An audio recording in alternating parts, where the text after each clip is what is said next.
Gary, thank you. There was always the chance we'd see some new faces leading government across the area after last night's election. A small community in Dane County, though, took that idea and ran with it. Voters in Brooklyn turned the village board on its head, but it's the why they were elected that's turning heads around the area. Our Adam Duxter explains how a group of neighbors who had enough made it happen.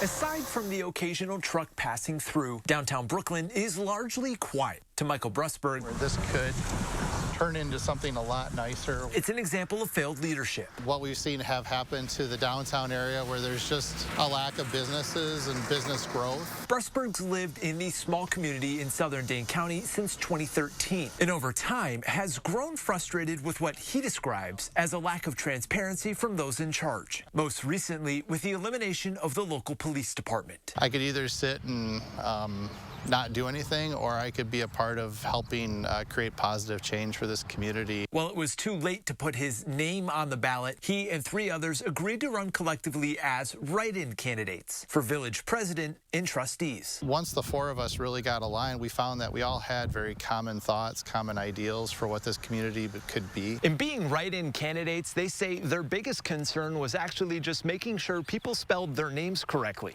So they came up with these cards that had the proper spelling, both first and last, just to make sure everyone got it right. Last night, the write-ins did something worth writing home about. Not only did they win, they won in a landslide, something Dane County's clerk says is notable. Imagine what it takes to do a write-in and win.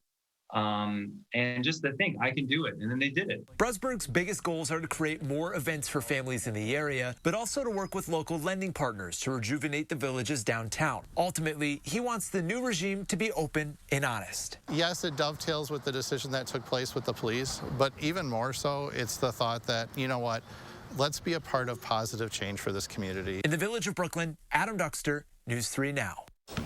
And Dane County Clerk Scott McDonald says he's only seen write-in candidates win in one other election after the town of Middleton voted to eliminate its police department 5 years ago.